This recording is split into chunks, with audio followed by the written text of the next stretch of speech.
এখানে বলা আছে কি 3 into 2 to the power n minus 4 into 2 to the power n minus 2, ঠিক আছে।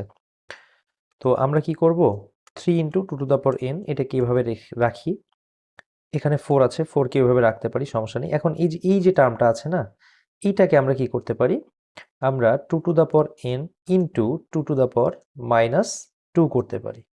কেন করতে পারি, তার কারণ হচ্ছে আমরা জানি যে a to the power m plus n যদি থাকে, এটা সূচকের নিয়মে a to the power n into a to the power n হয়, তাই না। a to the power m into হচ্ছে a to the power n হয়।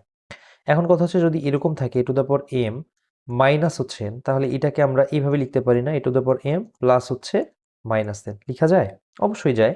তাহলে আমরা এখান থেকে কি লিখতে পারি, a to the power m into a to the power minus n এভাবে করে লিখতে পারি।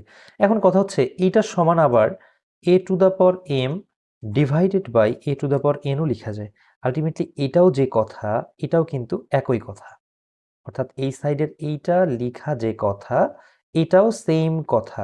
কিভাবে সেটা, কারণ হচ্ছে যে আমরা যদি এই যে a to the power n আছে না, এইটা এখান থেকে এইভাবে লিখি যে a to the power m divided by এই যে a to the power minus n থাকা মানে ইনভার্স থাকা, তাই না।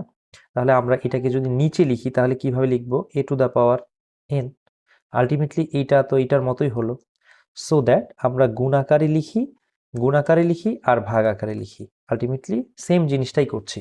তো এখানে আমরা সেম ভাবে 2 to the power n divided by 2 square করতে পারতাম, তাতে আমাদের সুবিধা হইতো, আমরা 4 এর সাথে এটাকে কাটাকাটি করতে পারতাম। তো আমরা পরের লাইনে সেটা করতে চাই, 3 into 2 to the power n minus এই যে 4, আমরা কিন্তু 4 মানে কি 2 স্কোয়ার, তাই না। তো এখানে 4 না লিখে আমরা হচ্ছে যদি 2 টু দ্য পাওয়ার 2 মাইনাস 2 করি তারপরেও কিন্তু আমরা করতে পারবো, ঠিক আছে। মানে এখানে এই যে 4 ইকুয়ালস টু 2 স্কোয়ার, এখানে হচ্ছে 2 ইনভার্স 2, সূচকের এই যে এই ফর্মুলাটা অ্যাপ্লাই করলাম, লিখতেই পারি এটা, সমস্যা নেই। আচ্ছা, equals to 3 into 2 to the power n minus কত হবে বলতো, এই ভ্যালুটা কত হবে, এই ভ্যালুটার মান কত 1, কারণ 2 to the power 0 something to the পাওয়ার 0 থাকলে সেটা হচ্ছে 1 হয়, যাই থাকুক না কেন।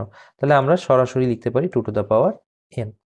আচ্ছা, ইজ ইকুয়ালস টু আমরা বলতে পারি 2 টু দ্য পাওয়ার n যদি কমন নেই তাহলে আমরা বলতে পারি 3 মাইনাস হচ্ছে কত 1, দ্যাট ইজ আমরা বলতে পারি যে 2 to the power n into হচ্ছে কত 2, তার মানে আমরা বলতে পারি 2 to the power n plus হচ্ছে 1, এটাই হচ্ছে আমাদের নির্ণয় আনসার। ওকে, তো তাহলে আমরা কি বলতে পারি যে এইটা ইকুয়ালস টু কত, এইটা ইকুয়ালস টু হচ্ছে যে 2 to the power n plus হচ্ছে কত 1, this is our correct answer. Best wishes for all.